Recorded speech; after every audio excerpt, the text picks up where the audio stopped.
In this episode of the vlog, you join us back in Glen Shiel, but this time heading into the mountains with the Fuji GFX 102. Now, if you missed the last episode, there's a link in the description below. I do highly recommend watching that first. Now, unfortunately, Fuji have finally caught up with me and I've had to give the camera back, but not before doing a comparison with my trusty Nikon D850. Now, that will be in the next episode of the vlog, so don't miss that. Now, settle in, sit back and enjoy another photography adventure on the west coast of Scotland.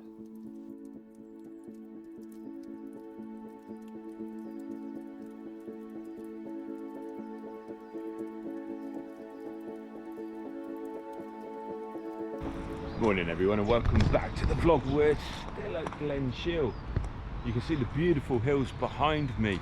Yesterday it was blue skies and sunshine and it was just absolutely no good for filming at all. But today we've had a big rainstorm in the night, thunder, lightning, and it's really cleared the air. We've got some nice stormy clouds. The light breaks through every now and again and we just get some beautiful light on the mountains around. So hopefully we'll get some nice photographs today. But you can see that that storm's frightened everybody off because the campsite's actually deserted, although it tends to be quite a quiet campsite anyway. What a beautiful location. You can see we've got the camper van set up behind us here, and that is the view then out into the hills, and it is absolutely stunning. So anyway, looking forward to getting out with the camera today, looking forward to seeing what we can find up in those hills. So we've decided to take advantage of the weather. We've just had a bit of a break from the rain and that sun keeps popping out just to sort of tease us every now and again. But if you follow the channel, you may recognize this area. This is the pathway that goes up into the hills behind the campsite. We've been here a couple of times and it really is stunning. So the plan today is to head up into the hills, see if we can capture some of that beautiful light that breaks through the mountains. We've had a few clouds as well, which have just come through the hills behind us. I'll put a pic up. I managed to get a nice shot this morning, just as that cloud was coming through the hills and the light was touching the mountains. So I'll put a picture of that up now. But anyway, we'll carry up, follow the path along, see what we can find.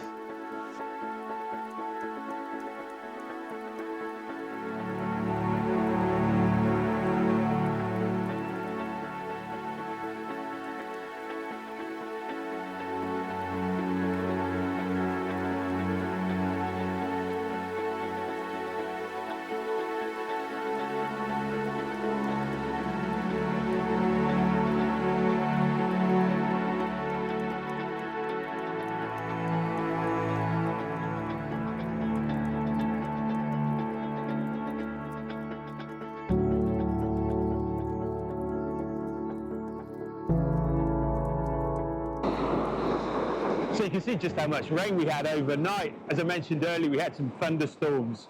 And this is an area that I photographed before, just stood up on that rock there, looking down across into the trees.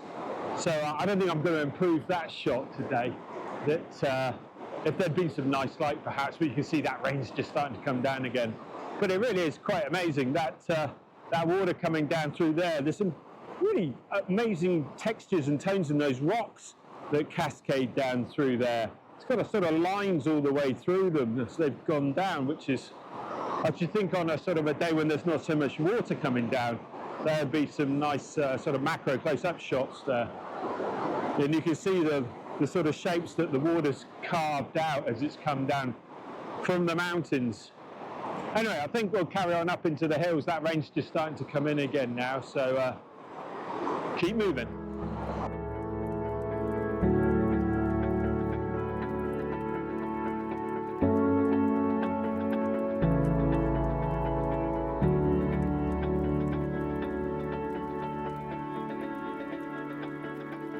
I'm hoping it'll be a little bit more relaxed today, taking some pictures with the Fuji camera. It was a little bit stressful taking the images over the waterfalls, and hopefully now being up in the mountains I'll be able to sort of really enjoy it and just see what that camera can do. And the light is quite spectacular. I don't know if you can see behind me, make out the camper van down in in the bottom there, but it's a beautiful spot. And then behind you've got all the light in the hills, which is quite stunning today. I think when you're in the Highlands, the days where you've got that little bit of rain, a little bit of sun, really does just bring them to life.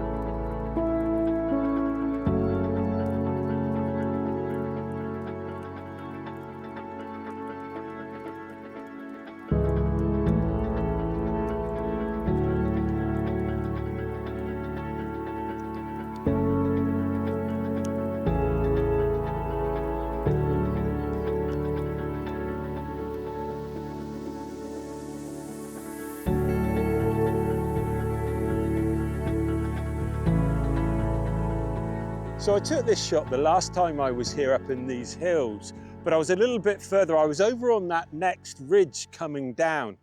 But what I like about shooting from here is we get this extra hill. So I've got this one sort of hill for foreground interest here. Then we've got that next one, which I was photographing on before. Then we've got the sloping mountain coming down from the right-hand side, one from the left with the mountain behind. And it's beautiful. You've got these sort of series of troughs and that come down into the image in these layers with the mountain behind. And then if you watch, you can just see that light working its way around. I've had a couple of instances where it's really lit up that mountain. So anyway, let me show you what I'm looking at on the back of the camera.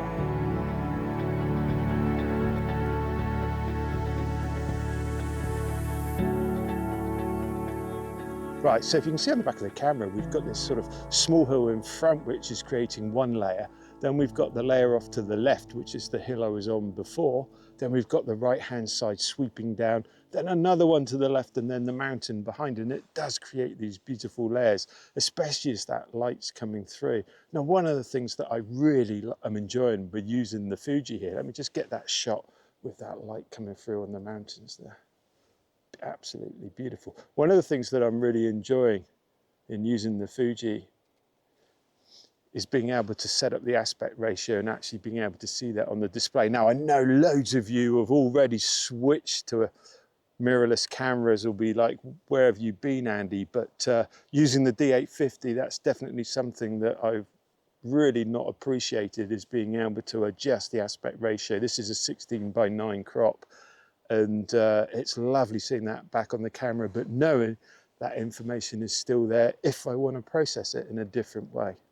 Look at that light coming across on those hills behind. That's absolutely beautiful. And the LCD screen on the back of the Fuji 100 is absolutely beautiful. It's so clear. The images look just sort of a real nice color in them and contrast. And yeah, stunning. Let's get that shot.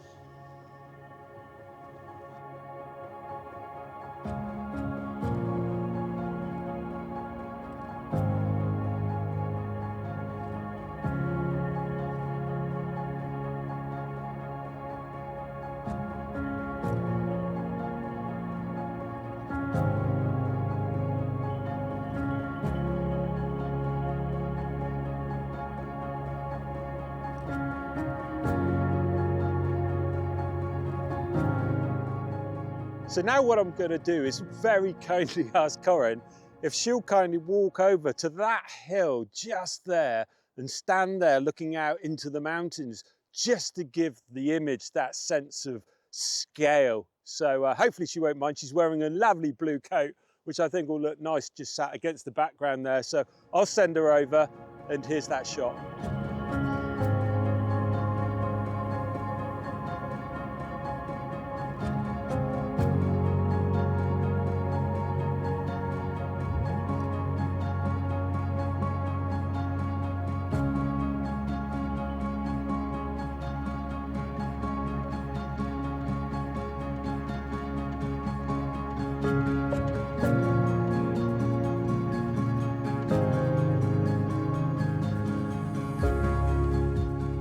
So let's talk about the Fuji camera a little bit. This is a big camera. I actually kind of like it. It feels really sturdy in the hands. Now this is the GFX 102. They obviously do the smaller S series, which is a smaller camera, lightweight. They've cut back a little bit, but same image quality. And I could imagine that that could be a better camera if you're really heading out into the hills with lightweight. But I actually do really like the sort of rugged feel of this camera. And I do shoot a lot on the, well, I shoot 99% of the time on the tripod. I love the LCD screen. The detail is absolutely incredible. And as I mentioned earlier, being able to crop that aspect ratio, which I'm sure many of you are already doing, I'm finding really helpful to compose those images. Now it's interesting, I've only got the two lenses. They've given me the two lenses. This is the 32 to 64 and I've got the 100 to 200. And funnily enough, the actual bag's a lot lighter because I normally carry around with me my D850 with 4 lenses, and that actually makes the bag a lot heavier. But obviously I'm not getting the same range on these lenses. So it'll be interesting to see how they compare. And next video, I'll take both cameras out and really sort of have a look at how they compare, taking them out, seeing how those images compare, seeing how the dynamic range compares, seeing what they're like to handle. And it'll be interesting. I'm definitely got a few learning curves on here.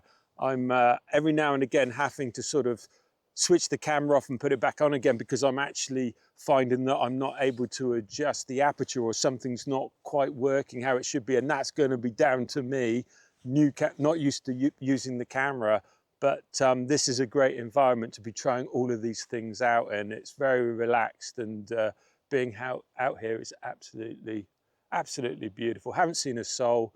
Anyway, I'm going to head up the mountains now, just up onto my left, see if we can get another view of some of the hills up behind me. And well, hopefully we'll keep this light because every now and again, sun comes out and we get some beautiful contrasts on those mountains.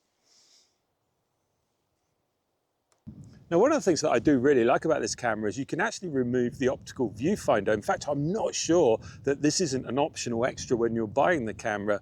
And for someone like myself that is always using the LCD screen, I'm not sure that sort of necessarily I would miss it if it wasn't there. I'm not sure, but it is lovely and clear. The image is beautiful looking through there, but I'm still finding myself composing and looking at the images far more on the LCD screen.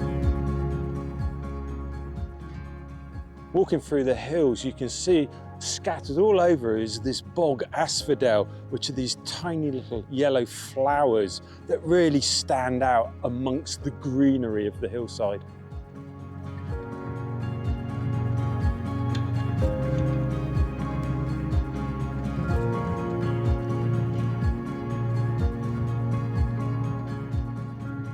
So what we're going to do is we're making our way, see if we can get up to that hill there just behind me. Now, I'm going to scoot around the outside because there's one in front of it that drops and then there's the other hill behind it. But I'm hoping to get on top of there and capture a beautiful view. I think I'll be able to see the mountains over to this side and beyond if I get up to that viewpoint. There's a nice sort of stone wall that runs along the edge of there. So I think if we go down there as well, might get an image with some of that as a nice foreground interest. So anyway, onwards and upwards. So I've come down to this stone wall that I mentioned earlier, which sort of comes down to a beautiful stone wall that cuts down through the sort of gorse and across the hill here. Now, I wouldn't normally position a wall right in the foreground coming across the bottom part of my image because I think that tends to sort of stop the eye. I normally like a wall sort of guiding you on through your image off into something of interest in the background. But in this instance, the wall actually comes down here. So what I'm doing is including some of this wall on the left-hand side of my image. And then we've got the mountain in the sort of gap behind. It's that same mountain that I was photographing earlier, but it really does make some really nice, interesting foreground. Now, I'm not 100% sure on this. It may still have that same impact and your eye may still stop at that wall. I'm not going to know until I get it back on the computer and look at it back at home. So I'm going to take the shot. Hopefully we'll get some of those nice textures in the rocks as well. I'm going to focus stack. So I'm going to focus on the wall and the rocks here. And then I'm going to take another shot, focus sort of halfway down my image there, making sure that everything's nice and sharp in the background. But look at that light and those hills. I mean, I could just sit on this wall and watch that light coming across those mountains. I can hear the river down below sort of coming through. There's lots of falls, so you can just hear that in the background. And I could quite happily just sit here, listen to the sound of the water, watch that light across those mountains for a good couple of hours. Very nice.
So I think this is going to be the last shot for the evening. It's getting quite late now.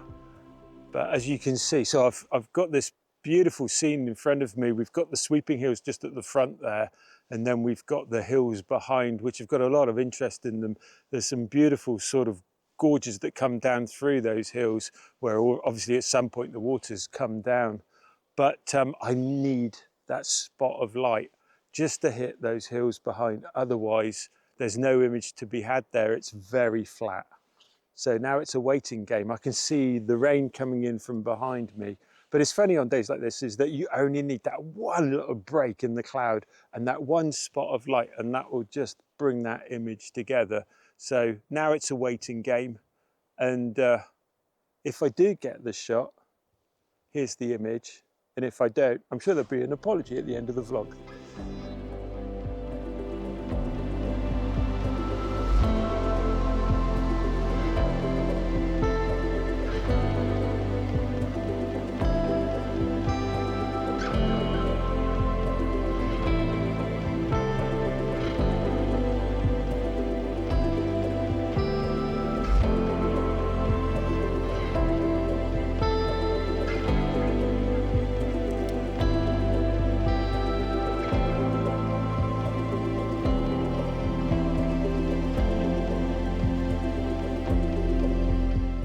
So I think that's it for this episode of the vlog. The light did eventually come through, and I did manage to get some nice bit of light on the peaks. I think I was missing a bit of foreground interest, but having got up here, couldn't go away without that shot. But it really is getting chilly now, and it's a long way down the hill back to the campsite. So I really hope you've enjoyed these episodes out here in Glen Shiel. If you have, please give us a thumbs up, leave us a comment, and hopefully in the next episode I'm going to be taking out both cameras, the D850 and the GFX 100, seeing how they compare, taking similar images, bringing them back on the computer, sampling them to see how much detail, and just getting a feel for them both. And anyway, hope you've enjoyed the episode. Look forward to seeing you next time. Thank you so much for watching.